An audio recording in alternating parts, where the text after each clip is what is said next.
अगर आपने अभी अभी प्रोग्रामिंग सीखनी स्टार्ट करी है तो मैं आपको बता दूं कि एक प्रोग्रामर बनने के लिए आपको सिर्फ हेलो वर्ल्ड लिखना ही काफी नहीं होता। अगर आपको एक मास्टर ब्लास्टर प्रोग्रामर बनना है, आपको वो सारे बेसिक कंसेप्ट्स का मीनिंग बहुत अच्छे से पता होना चाहिए। एंड अगर आपको ये नहीं पता है कि वो कंसेप्ट्स कौन से हैं, उनका क्या मीनिंग होता है, क्या यूज होता है, तो अभी के अभी घबराना बंद कर दो, क्योंकि इस वीडियो को देखने के बाद आप जान चुके होंगे वो टॉप 8 कंसेप्ट्स जो प्रोग्रामिंग में कॉमनली यूज्ड होते हैं एंड हर एक प्रोग्रामर को मस्ट है, यानी कि पता होने ही चाहिए। एंड अगर आपको लग रहा होगा कि यार मैं तो नॉन टेक बैकग्राउंड से हूं, मैंने प्रोग्रामिंग अभी भी स्टार्ट करी है, तो ये जो कंसेप्ट है ये मेरे बाउंसर जाने वाले हैं, तो बिल्कुल भी घबराने की जरूरत नहीं है, क्योंकि मैं आज जो भी कंसेप्ट समझाऊंगा सारे रियल लाइफ एग्जांपल से कनेक्ट करके समझाऊंगा ताकि आपको सब कुछ समझ में आ जाए। यानी कि सबसे पहले हम कंसेप्ट का नाम जानेंगे, देन एक रियल लाइफ एग्जांपल पिक करेंगे, देन उसको मैं कनेक्ट करूंगा प्रोग्रामिंग के थ्रू कि इस कंसेप्ट का क्या यूज होता है। इससे आपको वो कंसेप्ट बहुत अच्छे से समझ में आ जाएगा। Hi guys, my name is Sagar and I am a Python developer and trainer. अगर आप प्रोग्रामिंग सीखने में इंटरेस्टेड हैं तो आप मेरा चैनल विजिट करके सब्सक्राइब कर सकते हैं। तो चलिए वीडियो को करते हैं स्टार्ट बिना किसी देरी के।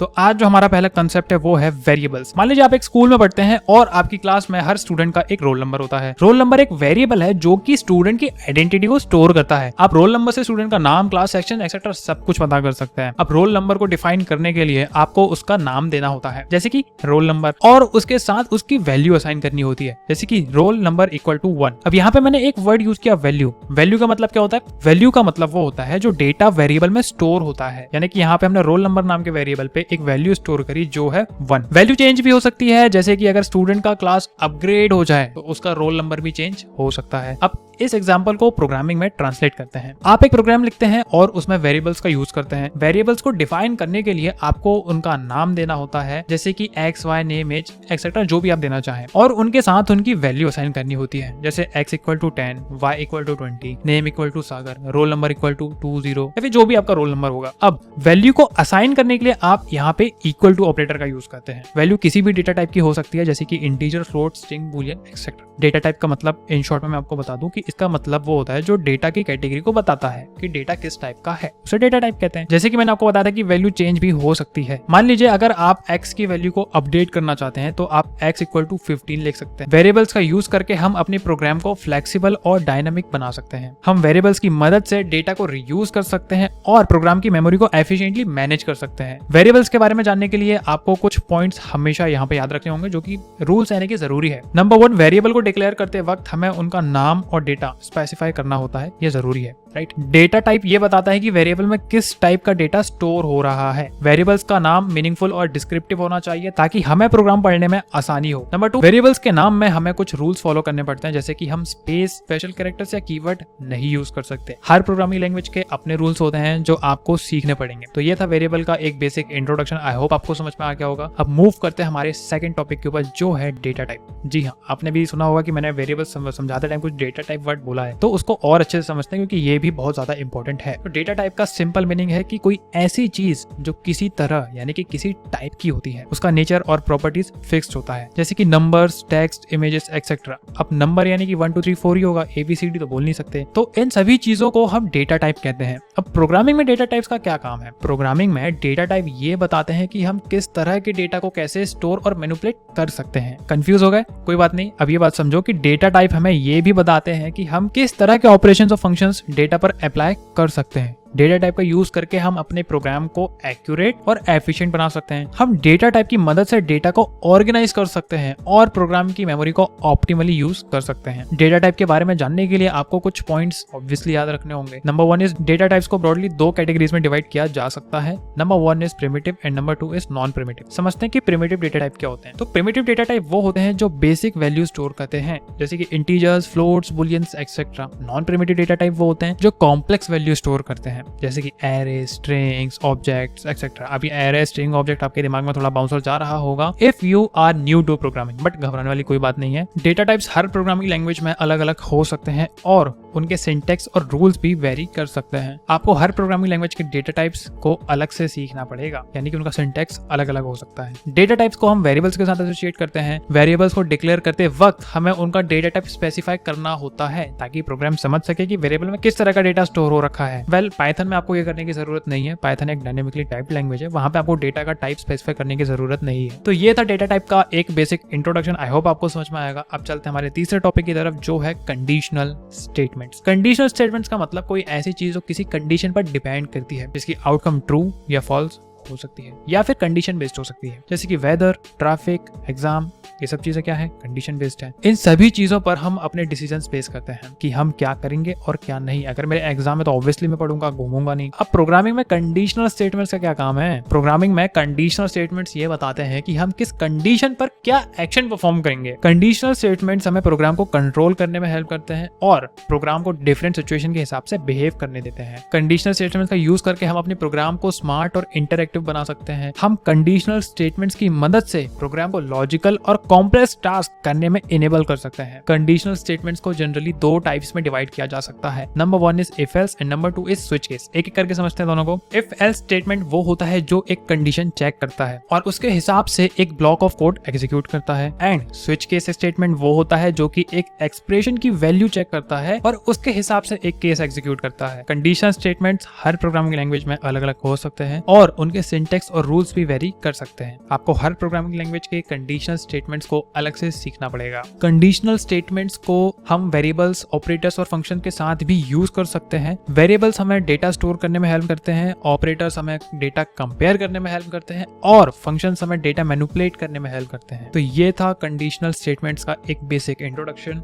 आई होप आपको ये भी समझ में आ गया होगा कि ये क्या होते हैं। अब मूव करते हैं हमारे फोर्थ टॉपिक के ऊपर, जो है लूप्स। अब आप मुझे ये बताइए कि लूप्स का नाम सुनते ही आपको क्या याद आता है? कोई चीज जो बार बार रिपीट होती हो पर जिसकी पैटर्न और फ्रीक्वेंसी फिक्स्ड होती है। जैसे कि क्लॉक मूव करेगी, राइट, एक लूप में चलते रहती है बट उसकी फ्रीक्वेंसी फिक्स्ड है, जो 12 पे स्टार्ट होगी और 12 पे ही खत्म होगी। जैसे कि म्यूजिक भी एक बार 3 मिनट का खत्म और फिर दूसरा म्यूजिक लग जाता है। सीजन्स, गर्मी ठंड बरसात, गर्मी ठंड बरसात आते जाते रहते हैं। तो ये चीजें की फ्रीक्वेंसी फिक्स्ड होती है बट ये लूप यानी कि रिपीट होते रहते हैं। इन सभी चीजों में हम लूप्स देख सकते हैं। अब प्रोग्रामिंग में लूप्स का क्या काम है? प्रोग्रामिंग में लूप्स ये बताते हैं कि हम किसी ब्लॉक ऑफ कोड को कितनी बार एग्जीक्यूट करेंगे। लूप्स हमें प्रोग्राम को रिपीट करने में हेल्प करते हैं और प्रोग्राम को सेम टास्क को मल्टीपल टाइम्स करने देते हैं। लूप्स का यूज करके हम अपने प्रोग्राम को शॉर्ट और सिंपल बना सकते हैं। हम लूप्स की हेल्प से प्रोग्राम को रिडंडेंट कोड से बचा सकते हैं और प्रोग्राम की परफॉर्मेंस को इम्प्रूव कर सकते हैं। लूप्स के बारे में जानने के लिए आपको कुछ पॉइंट्स ऑब्वियसली याद रखने पड़ेंगे, तभी तो समझ में आएगा। नंबर 1 इस लूप्स को जनरली दो टाइप से डिवाइड किया गया है, फॉर और व्हाइल। फॉर लूप वो होता है जो एक fix number of times code को एग्जीक्यूट करता है and on the another hand while loop वो होता है जो एक कंडीशन के ट्रू रहने तक कोड को एग्जीक्यूट करता है। लूप्स हर प्रोग्रामिंग लैंग्वेज में अलग अलग हो सकते हैं और उनके सिंटैक्स और रूल्स भी वेरी कर सकते हैं। आपको हर प्रोग्रामिंग लैंग्वेज के लूप्स को अलग से सीखना पड़ेगा। लूप्स को हम वेरिएबल्स, ऑपरेटर्स और फंक्शन के साथ यूज कर सकते हैं। तो ये था लूप्स का एक बेसिक इंट्रोडक्शन। अब मूव करते हैं हमारे फिफ्थ टॉपिक की तरफ, जो है एल्गोरिथम, जिसका नाम सुन के बहुत से लोग कंफ्यूजिया जाते हैं। तो एल्गोरिथम्स का मतलब बस इतना होता है कि किसी प्रॉब्लम को सॉल्व करने या किसी टास्क को परफॉर्म करने के लिए एक step by step set of instructions का फॉलो करना या फिर उसका यूज करना, जैसे कि कुकिंग, ड्राइविंग, डांसिंग एक्सेट्रा। इन सभी चीजों में हम एल्गोरिथम्स देख सकते हैं। अब प्रोग्रामिंग में एल्गोरिथम्स का क्या काम है? प्रोग्रामिंग में एल्गोरिथम्स ये बताते हैं कि हम किसी प्रॉब्लम को सॉल्व करने या टास्क को परफॉर्म करने के लिए किस तरह से कोड लिखेंगे। एल्गोरिथम्स हमें प्रोग्राम को एफिशिएंट और इफेक्टिव बनाने में हेल्प करते हैं और प्रोग्राम को डिफरेंट इनपुट्स और आउटपुट के हिसाब से बिहेव करने देते हैं। एल्गोरिथम का यूज करके हम अपने प्रोग्राम को लॉजिकल और कॉम्प्लेक्स प्रॉब्लम को सॉल्व करने में इनेबल कर सकते हैं। हम एल्गोरिथम्स की मदद से प्रोग्राम को ऑप्टिमल सॉल्यूशन फाइंड करने में हेल्प कर सकते हैं और हम प्रोग्राम की टाइम और स्पेस कॉम्प्लेक्सिटी को रिड्यूस कर सकते हैं। अब जिन लोगों को स्पेस कॉम्प्लेक्सिटी और टाइम कॉम्प्लेक्सिटी क्या होता है समझ नहीं आ रहा है, डोंट वरी, आप मेरी यूट्यूब वीडियो देख सकते हो पुरानी वाली जो मैंने ऑलरेडी डाल रखी है, या फिर आप जो ग्रुप डिस्क्रिप्शन पे नोट्स मैंने अटैच किए हैं वो भी एक बार गो थ्रू कर सकते हो फ्री ऑफ कॉस्ट। अब देखो, एल्गोरिथम्स के बारे में और जानने के लिए ना आपको ऑब्वियसली पॉइंट्स याद रखने पड़ेंगे। ये वो पॉइंट्स है जो आपको हर एक कंसेप्ट के लिए याद रखने ही पड़ेंगे, अदरवाइज गड़बड़ हो सकती है। एल्गोरिथम्स को जनरली दो टाइप से डिवाइड किया जा सकता है, इटरेटिव और रिकर्सिव। इटरेटिव एल्गोरिथम क्या होते हैं? ये वो होते हैं जो एक लूप का यूज करते हैं और उस कोड को रिपीट करते हैं जब तक कंडीशन फॉल्स नहीं हो जाती। On the other hand recursive algorithm वो होते हैं जो अपने आप को कॉल करते हैं और कोड को रिपीट करते हैं जब तक कि बेस केस नहीं मिल जाता। एल्गोरिथम्स हर प्रोग्रामिंग लैंग्वेज में अलग अलग हो सकते हैं और उनके सिंटैक्स और रूल्स भी वेरी कर सकते हैं। आपको हर प्रोग्रामिंग लैंग्वेज के एल्गोरिथम्स को अलग से सीखना ही पड़ेगा। एल्गोरिथम्स को हम variables, operators, functions, conditional statements और लूप्स के साथ यूज कर सकते हैं। तो ये था एल्गोरिदम के बारे में एक बेसिक इंट्रोडक्शन, जिसके बारे में आपको जरूर पता होना चाहिए अगर आप एक प्रोग्रामर या फिर आप शुरुआत करने जा रहे हैं। अब मूव करते हैं हमारे 6th टॉपिक की ओर, जो है फंक्शंस। फंक्शंस क्या होते हैं, चलिए स्टार्ट करते हैं। मान लीजिए आप एक रेस्टोरेंट में गए और आपने वेटर से ऑर्डर किया। वेटर आपका ऑर्डर लेकर किचन में गया और वहां से आपके लिए खाना लेकर आया। अब यहाँ पर वेटर एक फंक्शन का रोल प्ले कर रहा है। वेटर को आप इनपुट देते हैं, जैसे कि आप क्या खाना चाहते हैं, कितने लोगों के लिए और किस तरह से बनवाना चाहते हैं, स्पाइसी, मीठा, जो भी आप अपने हिसाब से बनवाना चाहते हो। वेटर ये इनपुट लेकर किचन में जाता है, जहां पर शेफ उस इनपुट के हिसाब से खाना बनाता है। शेफ ने जो खाना बनाया है वो वेटर को आउटपुट देता है। वेटर ये आउटपुट लेकर आपको सर्व करने आता है। अब इस एग्जाम्पल को प्रोग्रामिंग में ट्रांसलेट करते हैं। आप एक फंक्शन लिखते हैं जिसका नाम वेटर है। इस फंक्शन को आप इनपुट देते हैं, जैसे कि खाने का नाम, क्वांटिटी, प्रेफरेंस, जो भी आप देना चाहें। फंक्शन ये इनपुट लेकर अपनी बॉडी में जो कोड लिखा है उसको एग्जीक्यूट करता है। कोड में आप शेफ का रोल प्ले करते हैं और इनपुट के हिसाब से खाना बनाते हैं। खाना बनाने के बाद फंक्शन उसको आउटपुट के रूप में रिटर्न करता है और आप इस आउटपुट को अपने प्रोग्राम में यूज करते हैं। तो इस तरह से आप एक फंक्शन डिफाइन कर सकते हैं। फंक्शन डिफाइन करने के लिए आपको फंक्शन का नाम देना होता है और उसके साथ इनपुट पैरामीटर स्पेसिफाई करने होते हैं। इनपुट पैरामीटर्स वो वैल्यूज होते हैं जो आप फंक्शन को पास करते हैं। फंक्शन बॉडी में आप अपना लॉजिक लिखते हैं जो इनपुट पैरामीटर्स को प्रोसेस करता है। फंक्शन बॉडी के एंड में आप रिटर्न स्टेटमेंट लिखते हैं जो आउटपुट वैल्यू को रिटर्न करता है। अब फंक्शन डिफाइन करने के बाद आप उसको कॉल कर सकते हैं। ये वाला कॉल नहीं, प्रोग्राम में कॉल। फंक्शन का मतलब है कि आप उसे इन्वोक करते हैं, यानी कि उसको एग्जीक्यूट करवाते हैं। फंक्शन कॉल करने के लिए आप फंक्शन का नाम लिखते हैं और उसके साथ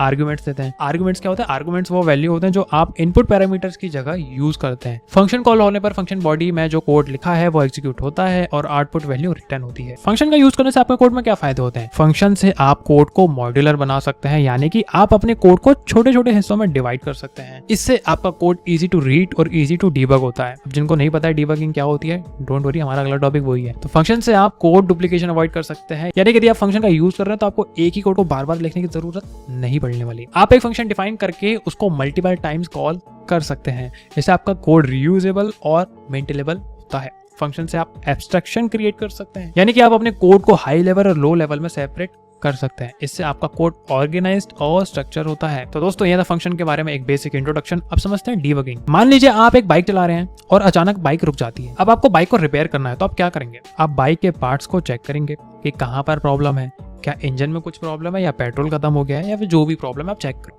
आप प्रॉब्लम को आइडेंटिफाई करने के लिए बाइक के पार्ट को टेस्ट करोगे और जब प्रॉब्लम का पता चलेगा तो आप उसको फिक्स करोगे। अब इस एग्जांपल को प्रोग्रामिंग में ट्रांसलेट करता हूँ। आप एक प्रोग्राम लिखते हैं और उसको रन करते हैं, पर प्रोग्राम सही से काम नहीं करता है या फिर क्रैश हो जाता है या अनएक्सपेक्टेड आउटपुट देता है। अब आपको प्रोग्राम को रिपेयर करना है, तो आप क्या करेंगे? आप प्रोग्राम में लिखे हुए कोड को चेक करेंगे लाइन बाय लाइन कि कहाँ पर एरर या बग है, क्या सिंटैक्स में कुछ मिस्टेक है या लॉजिक में कुछ फ्लो है या डेटा में कुछ मिसमैच हो रहा है या जो भी प्रॉब्लम है आप चेक करोगे। आप एरर या बग को आइडेंटिफाई करने के लिए प्रोग्राम की कोड को टेस्ट करोगे और जब एरर या बग का पता चलेगा आप उसको फिक्स कर दोगे। तो इस तरह से आप डीबगिंग का प्रोसेस फॉलो करते हैं। डीबगिंग करने के लिए आपको अपने कोड को स्टेप बाय स्टेप एग्जीक्यूट करना है और हर स्टेप पर कोड की स्टेट को ऑब्जर्व करना है। स्टेट का क्या मतलब होता है? स्टेट मतलब कि एमपी यूपी बिहार नहीं, स्टेट मतलब कोड में जो वेरिएबल्स और वैल्यूज होते हैं वो, ठीक है। आप स्टेट को ऑब्जर्व करके देख सकते हैं कि कोड एक्सपेक्टेड बिहेवियर से अलग क्यों हो रहा है। डीबगिंग करने के लिए आप कुछ टूल्स का यूज कर सकते हैं, जैसे कि डीबगर, कंसोल, लॉग फाइल्स या फिर बहुत सारे जो होते हैं। यदि आप चाहते हैं इसके ऊपर एक सेपरेट वीडियो बने तो कमेंट करके बता दीजिएगा, मैं वो भी बना दूंगा। एंड ये टूल्स आपको कोड की स्टेट और फ्लो को ट्रैक करने में हेल्प करेंगे। डीबगिंग का यूज करने से आपके कोड में बहुत सारे फायदे होते हैं। डीबगिंग से आप अपने कोड को एरर फ्री बना सकते हैं, यानी कि आप अपने कोड में जो मिस्टेक्स होते हैं उन्हें करेक्ट कर सकते हैं। इससे आपका कोड रिलायबल और रोबस्ट होता है। डीबगिंग से आप अपने कोड को इंप्रूव कर सकते हैं, यानी कि आप अपने कोड में जो इनएफिशिएंसीज होते हैं उन्हें ऑप्टिमाइज कर सकते हैं। इससे आपका कोड फास्ट और एफिशिएंट होता है। तो दोस्तों ये था डीबगिंग का एक बेसिक इंट्रोडक्शन। मूव करते हैं हमारे लास्ट टॉपिक की तरफ, जो है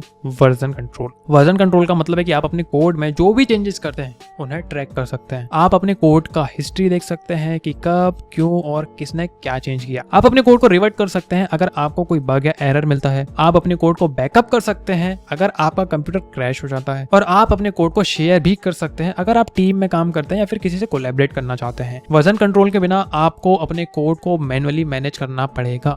जैसे कि आपको अपने कोड की कॉपीज बनानी पड़ेगी और उन्हें अलग अलग फोल्डर्स में रखना पड़ेगा। आपको अपने कोड में कमेंट्स लिखने पड़ेंगे कि आपने क्या चेंज किया इसमें। अगर आपको कोलैबोरेट करना है तो आपको अपने ईमेल या ड्राइव से सेंड करना पड़ेगा। ये सब बहुत टाइम कंज्यूमिंग और एरर प्रोन हो सकता है। वर्जन कंट्रोल के साथ आपको ये सब नहीं करना पड़ेगा। आपके पास एक सेंट्रल रेपोजिटरी होगी जहां पर आपका कोड स्टोर होगा। आप अपने कोड को कमिट कर सकते हैं जो कि एक स्नैपशॉट होता है आपके कोड का। आप अपने कोड को ब्रांच कर सकते हैं जो कि एक पैरेलल वर्जन होता है आपके कोड का। आप अपने कोड को मर्ज कर सकते हैं जो कि एक वे होता है दो ब्रांचेस को कंबाइन करने का। आप अपने कोड को पुल और पुश कर सकते हैं जो कि एक वे होता है रेपोजिटरी से कोड को सिंक करने का। वर्जन कंट्रोल सिस्टम में से एक बहुत ही पॉपुलर सिस्टम है जो है गिट। गिट एक डिस्ट्रीब्यूटेड वर्जन कंट्रोल सिस्टम है जो कि मतलब है कि हर डेवलपर के पास एक खुद का लोकल कॉपी होता है रेपोजिटरी का। गिट बहुत फास्ट और एफिशिएंट है क्योंकि गिट सिर्फ चेंजेस को ट्रैक करता है ना कि फाइल्स को। गिट बहुत फ्लेक्सिबल और पावरफुल है क्योंकि गिट में आपको बहुत सारे कमांड्स और ऑप्शंस मिलते हैं। तो दोस्तों ये था वर्जन कंट्रोल का एक बेसिक इंट्रोडक्शन। ये कुछ इंपॉर्टेंट टर्म्स की मीनिंग जो आपको जरूर से पता होनी चाहिए अगर आप एक प्रोग्रामर हैं या फिर आप प्रोग्रामिंग सीखना स्टार्ट कर रहे हैं। आई होप कि जो मैंने आपको समझाया आपको समझ आ गया होगा। With the help of real life examples मैंने समझाया है। अगर आप भी प्रोग्रामिंग की फील्ड में हमेशा आगे बढ़ते रहना चाहते हैं, सीखते रहना चाहते हैं तो चैनल सब्सक्राइब करके बेल आइकन दबा दीजिए ताकि मेरी नेक्स्ट वीडियो आपसे बिल्कुल भी मिस ना हो। मिलते हैं नेक्स्ट वीडियो में, तब तक के लिए बाय एंड टेक केयर।